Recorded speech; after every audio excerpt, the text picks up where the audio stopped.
January 1981. The biggest manhunt in police history comes to an end. The police have arrested 34-year-old Peter Sutcliffe, the serial killer dubbed the Yorkshire Ripper. The first blow that felled me. Then there was 4 more blows after that. In 5 years, Sutcliffe brutally murdered 13 women. The skull, when you touched it, you could feel that there were multiple fractures all over the place. He claimed he was on a divine mission. He was adamant that God had given him this mission to rid the world of prostitutes, seemingly eluding the police at will. He kept giving us the slip, and he was always one step ahead of us. This is the extraordinary story of how Britain's most notorious serial killer was finally caught. This man brought fear to the whole of this community.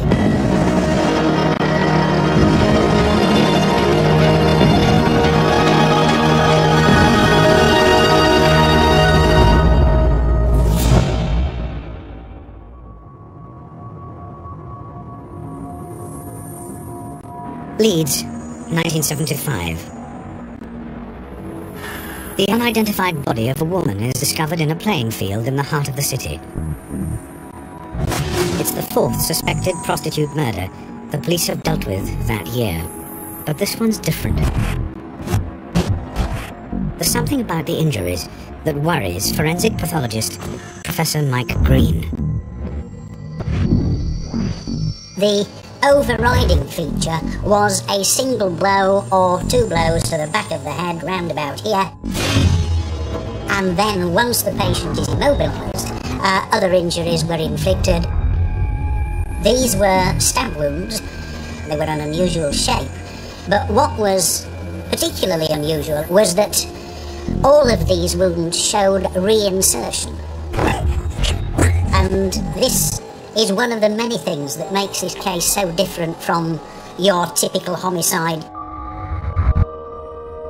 I certainly have never seen another case like it, and I don't think many people will have. The body is identified as 28-year-old Wilma McCann.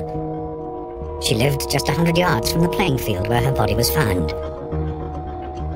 The memory of that day still haunts her son Richard. This police officer sat us down, and I'll never forget those words. Your mum's been taken to heaven. You're not going to see her again. And as a 5-year-old boy, yeah, I was devastated. We worked out over the next few weeks with that. She'd been attacked at the back of the house on that field. Alarmed by the savagery of the attack, the West Yorkshire police launched an all-out investigation. But Wilma McCann's killer remains elusive. 12 weeks later, another body turns up in the back streets of Leeds. A letter inside the woman's bag identifies her as 42-year-old Emily Jackson. Pathologist Mike Green notes a disturbing pattern beginning to form. By the time you're on to the second case, the similarities began to emerge. Again, there is a head injury, there are injuries to the abdomen, and of course, occupational similarity. A woman who is a working girl, as they say. The failure to find the killer concerns Keith Halliwell, a chief inspector in the West Yorkshire Police. Our murder detection rate had been as high, if not higher, than most other forces in the country. There were years when we knew outstanding or unsolved murders. Then here was one murder, then another murder that wasn't being solved. And as far as the police were concerned, there was utter frustration. The press seized upon the similarities between the 2 murders. Constable Andrew Laptew is there when the police find the first clue to the identity of the killer. Emily Monica Jackson was found at the rear of a bakery. We actually saw the body with a Wellington boot print across one of her thighs, which is quite a vivid sight. More boot prints are found in the soil near the body. Forensic experts set about analysing them. They took the casts of these marches in plaster of Paris. What they realised was they could give an idea of the size of the footwear that had left this mark. They had a tread pattern that they could work from. When the forensic team discovers that the print belongs to a size 7 workman's boot, they suspect the killer may be a manual worker.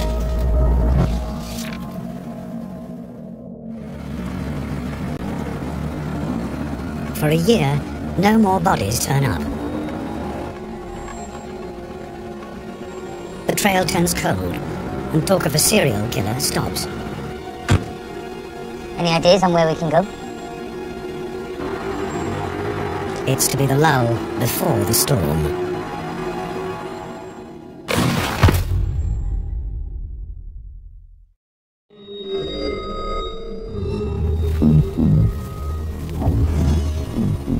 Two women have been found murdered in disturbingly similar ways in the city of Leeds. The press suspect the deaths are the work of a serial killer. Despite an intensive police investigation, the attacker remains as elusive as ever. It's now been a year since the last body was discovered. Theories about a serial killer appear unfounded.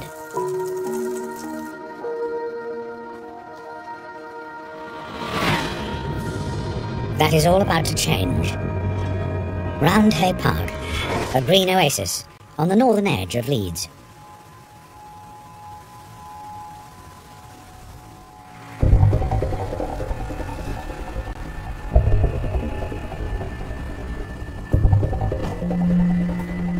On February the 5th, 1977, the tranquility of the park is shattered. You're alright there, love. Come on, how long is it gonna take?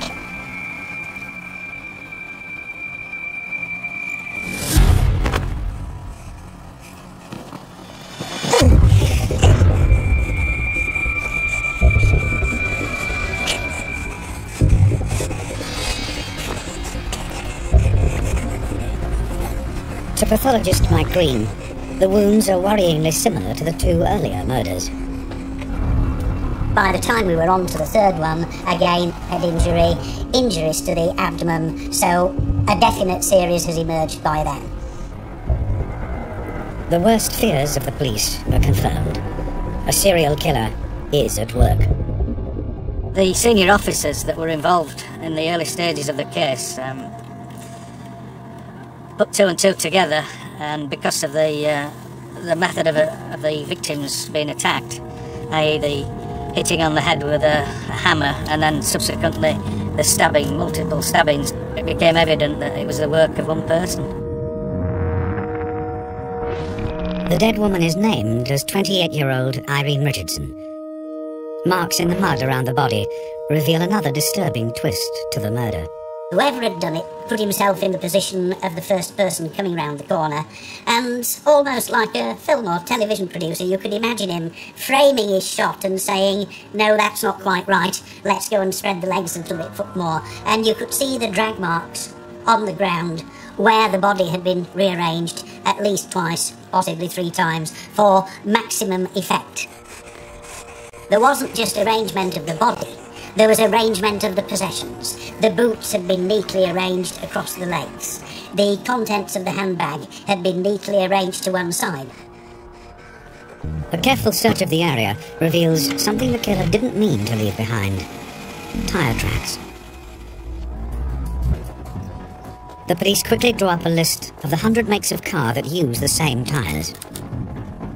The police start tracking down the 53,000 car owners of these different models. Despite contacting over 30,000 owners, no new information emerges. The search is called off. It's a sickening blow to the police. We were pretty depressed really, because there were all these murders and attacks happening, and we weren't really getting anywhere, despite the massive effort and work that had been put into the inquiry.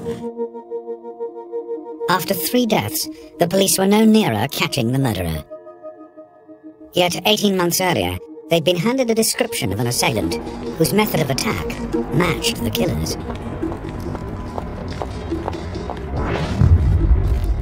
Walking home, 14-year-old schoolgirl Tracy Brown is approached by a man. He just seemed very unassuming, and I wasn't aware that I should have any fear of this person, and I didn't feel that I was in a dangerous situation with him. What happened next still haunts Tracy over 3 decades later. I just felt like a dull thud. There was no pain. It was that hard, it just knocked me senseless. And it just felled me. And I was just on the ground, and it was hitting me again. I didn't even panic, I just remember just saying, oh, stop, please, just stop. Disturbed by a passing car, Tracy's attacker runs off. Despite spending over a week in hospital, Tracy is able to give police a clear description of her attacker. He had dark Afro-style hair, a really dark full beard, swarthy complexion, very dark eyes, almost black eyes. Even with the photo fit, the police can't find a convincing suspect.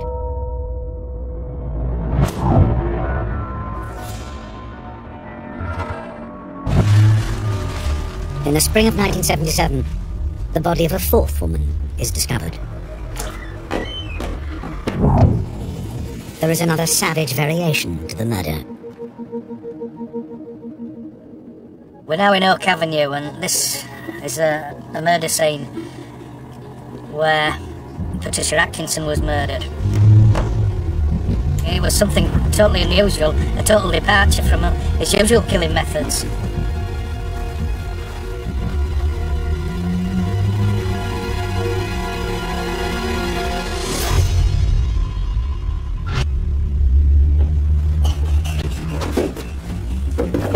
It's the first time a body has been found indoors, and the attack shows a disturbing escalation of violence. The head injuries were infinitely more severe. The skull underneath the skin was the classical bag of marbles skull, as it's called in pathology. When you touched it, you could feel that there were multiple fractures all over the place. On the bedsheets at Patricia Atkinson's flat, the police discover a bloody boot print. It's a good match for the prints found at the murder scene of Emily Jackson. But no other evidence turns up.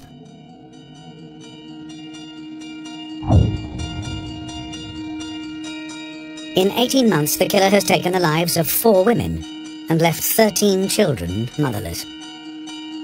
The police make 2,300 house inquiries and take over 2,000 statements, all to no avail.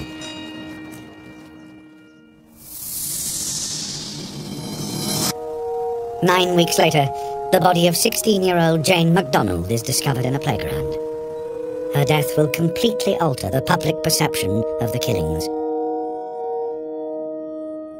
For me, and also for a lot of society, when he killed Jane MacDonald, I think that's when it changed, because this was an apparent innocent victim. They were all innocent as far as I'm concerned, but, you know, the police and the media were suggesting that because of a 16-year-old girl, this man would kill anybody. News of Jane MacDonald's murder spreads alarm throughout the North. This man brought fear to the whole of this community. And because we didn't know who this was, because we didn't know where he would strike, everybody was frightened. Following Jane MacDonald's murder, Assistant Chief Constable George Oldfield is appointed head of the entire investigation. His first act is to bring all the information about the 5 murders under one roof. The volume of information gathered is enormous. Oldfield sets about trying to cross-reference all the evidence. Right, you lot. Listen. All of you need to get much more detailed statements. And I want to see everything recorded onto index cards. Get on with it. But the index card system proves inadequate to cope with so much data. As barrister for the prosecution, Harry Ognall recalls. They had so many tons of paper there that they actually had to reinforce the floor to take the weight. So the first thing to be said is that they were inundated with a surfeit of information, and they had no means effectively and efficiently of coordinating it. Information overload is a problem that will continue to dog the inquiry.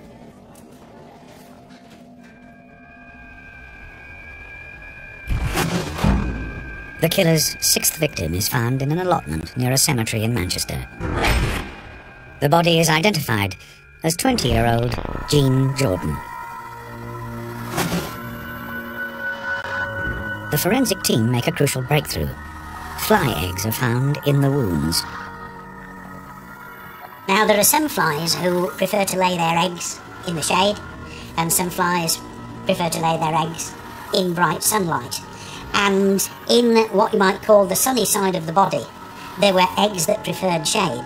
Told the police that this body had lain for 2 or 3 days completely shaded and had then been pulled out into the light.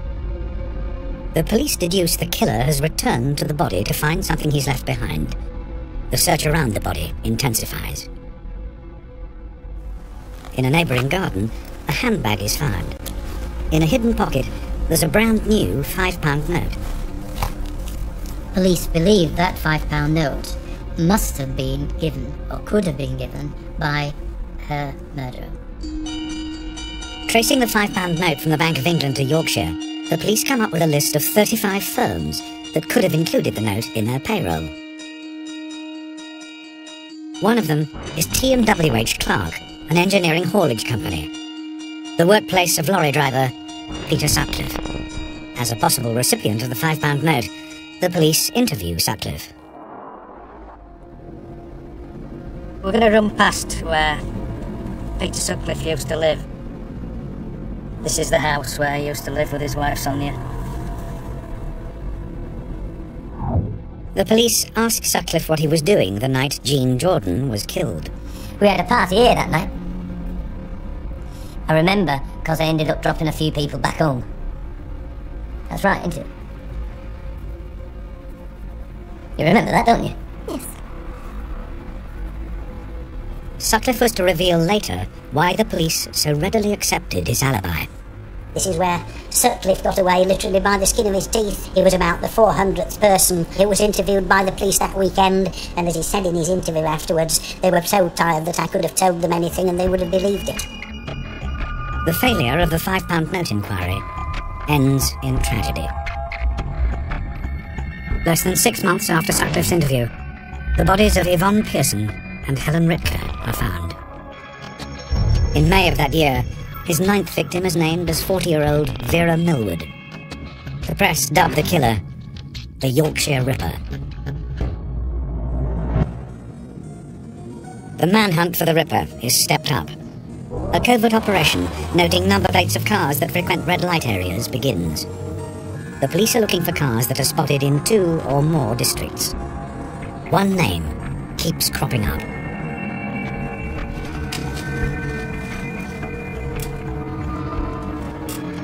Sutcliffe had been sighted in the red light areas 3 times in Leeds, once in Manchester, and numerous times in Bradford, in excess of 70 sightings in Bradford. Here again. I would offer you a seat. Give us a minute, will you, love?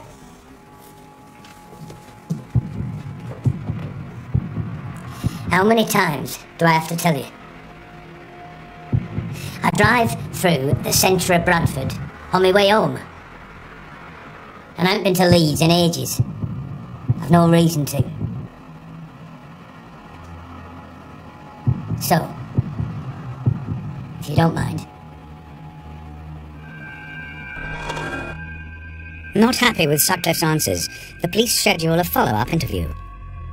But when the body of Building Society clerk Josephine Whittaker turns up, the interview's cancelled. The red light operation seems to have backfired. Police activity was so intense that he would have been spotted in the red light area, so he decided to select his victims elsewhere, away from the red light areas. Forensics analysis of the Whittaker murder scene uncovers a boot print. A worn-down area on the right boot suggests the wearer could be a long-distance driver. It's another clue pointing to Sutcliffe as the Ripper.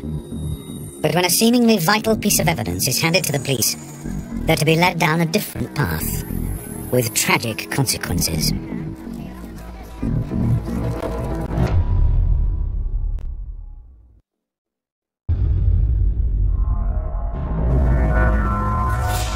In less than 4 years, the killer dubbed the Yorkshire Ripper has claimed the lives of 10 women. The police have launched Britain's biggest manhunt. Lorry driver Peter Sutcliffe has been interviewed 4 times in connection with the killings. Is the net finally closing in on the Yorkshire Ripper? In June 1979, the head of the Ripper investigation, George Oldfield, receives a tape recording from a man claiming to be the killer. I'm Jack. I see you are still having no look back in me. I have the greatest respect for you, George. With the voice having an accent from the northeast of England, the suspect is dubbed Wearside Jack. A crucial decision has to be made. Do we believe this is the man and we go full pelt for it? Or do we think it is some hoaxer that, we just sort of ignore it and play it down? We've been waiting 4 years for him to do something stupid. And now he's done it. If this bugger thinks he can send us a tape, taking the mick out of us, and get away with it, then he's very much mistaken.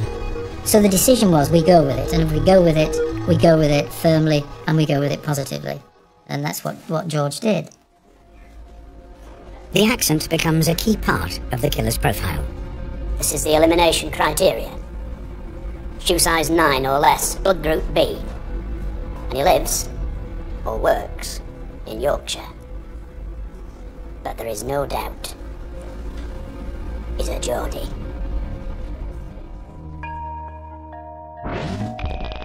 Armed with the tape, the police begin a nationwide publicity campaign.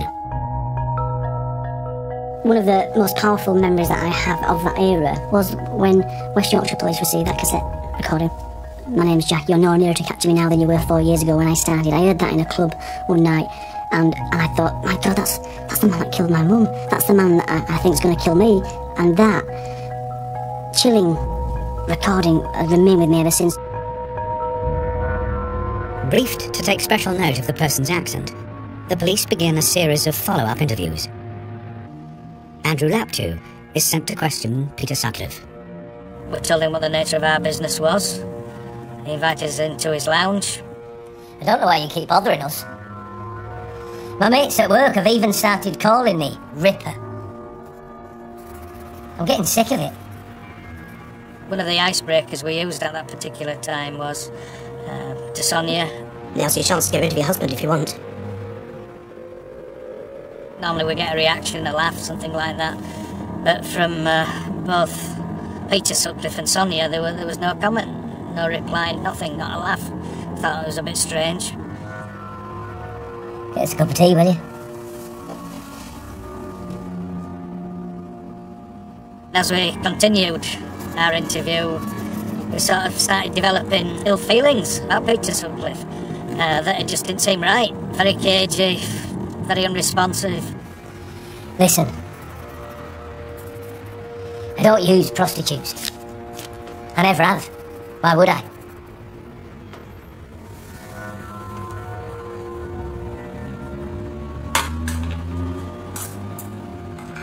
When we sort of started thinking about it in some depth, certain alarm bells started ringing, i.e. his general appearance, which completely fitted the photo fit, the shoe size fitted footprints that were found at scenes of crime, his firm W.H. Clark's at Shipley were featured in the £5 note inquiry. Laptew writes up his report and takes it to his commanding officer. He is stunned by the reaction. He summarily dismissed it. I was gutted, absolutely gutted. Not so much because I've been rejected, but the way I had been rejected. That had been made to look pretty stupid. And that was the hurtful part. The biggest factor, which went to negating my report, I assume was because he wasn't a Geordie, didn't have the Geordie accent. Not everybody is convinced the voice is that of the Ripper. George Oldfield came over to the farm and played this tape. And I just remember listening to that and saying, no, it's not him. As much as I tried to tell him it was a Yorkshire accent, he was actually focused on this guy being a Geordie guy. And it was getting a little bit frustrating himself, because I just thought that I wasn't telling him what he wanted to hear. With Sutcliffe excluded from the inquiries, it's not long before another body turns up. On the 2nd of September 1979, The killer strikes again. This area is Backash Grove, where Barbara Leach, a student at Bradford University, was found. She was assaulted, stabbed, and then dumped in a niche normally reserved for dustbins in this back alley. Another blameless victim. It's a devastating setback for the police. When you're a police officer and when you support the community, you love that community. You're worried, you're part of it. So it was pain, shared pain, and it was terrible.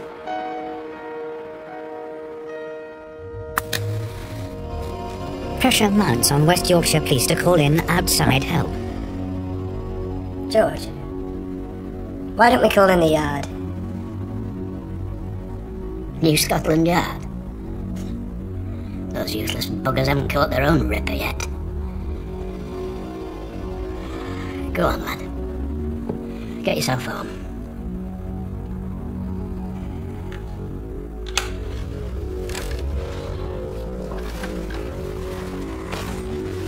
For George Oldfield, the enormous responsibility is taking its toll. The masses of information that was coming up to him was extraordinary, and one individual couldn't cope with that. I think he was sort of about 24 hours a day dealing with this. With the investigation in disarray, Oldfield is removed as head of the Ripper Squad, and the Wearside Jack tapes are finally discredited as a hoax. In August and November of 1980, the Ripper claims his 12th and 13th victims: civil servant Marguerite Walls and student Jacqueline Hill. 6 of the best minds in British policing are brought in to shake up the inquiry. They become known as the Ripper Super Squad. One of the key members of the squad is forensic expert Professor Stuart Kind. Using skills he learned as an RAF navigator, Kind creates an entirely new technique to track down the Ripper. By cross-referencing the location with the time of each attack, Kind pinpoints the most likely place the killer comes from as Bradford, the town where Peter Sutcliffe lives. Kind's geographical profiling takes the police one step closer to Sutcliffe. But will the Yorkshire Ripper be caught before he kills again?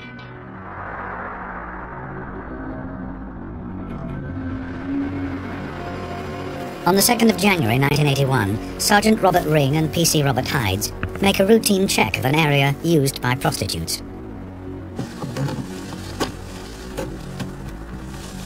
What's your name? John Williams. Where you from, Mr. Williams? Rotherham. Who's she? Your girlfriend. What's her name? I don't know. I haven't known her that long. You trying to kid. Do I look like I've fallen off the Christmas tree? Wait here. When the registration plate is checked, the details fail to match the car or driver. Those plates belong on a Skoda, and you don't look very much like a Mr. Khan. I'm going to place you both under arrest. You get out. You stay there, love.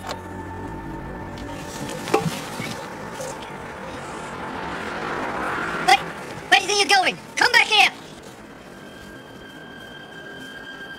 I need the toilet. We can go to the toilet over here, where I can keep an eye on you. Forget it. They took him to the police station where they began to suspect. They thought that maybe this chap isn't just a punter. He could be the Yorkshire Ripper. The following day, Sutcliffe is questioned by the Ripper Squad. I gave 3 people a lift. They offered me £10 to take him home, so I did. It's only when I got to Sheffield I decided to use the money to go with a prostitute. I thought you said you'd never been with a prostitute. I didn't mean... What I meant was... I didn't want to have sex with her. I just wanted to talk about the problems I'm having at home. You're telling me you've never had sex with a prostitute? How many times? Sutcliffe's appearance, shoe size, and where he lives all match the suspect's profile.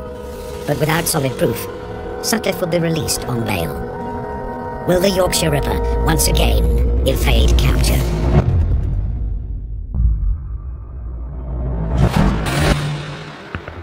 Get out. You stay here, love. After he's caught with a prostitute on the outskirts of Sheffield, Peter Sutcliffe is questioned by the Ripper Squad. It was only when I got back to Sheffield that I decided to use the money to go with a prostitute. It's the 10th time he's been interviewed in relation to the killings. But unless they find hard evidence, the police will have to let Sutcliffe go. When Sergeant Robert Ring hears the man he arrested the night before is still being questioned by the Ripper Squad, he decides to follow a hunch. Remembering Sutcliffe had slipped away for a few seconds, he returns to search the area.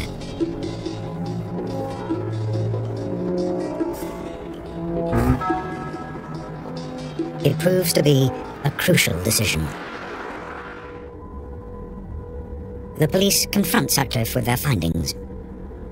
I think you've been leading up to it. Leading up to what? The Yorkshire Ripper. What about the Yorkshire Ripper?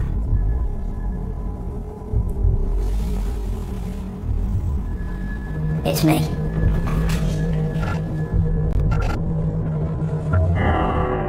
Sutcliffe told me that at that moment, miraculously, God told me I had to tell the truth, my mission was over. That's Sutcliffe's version of it.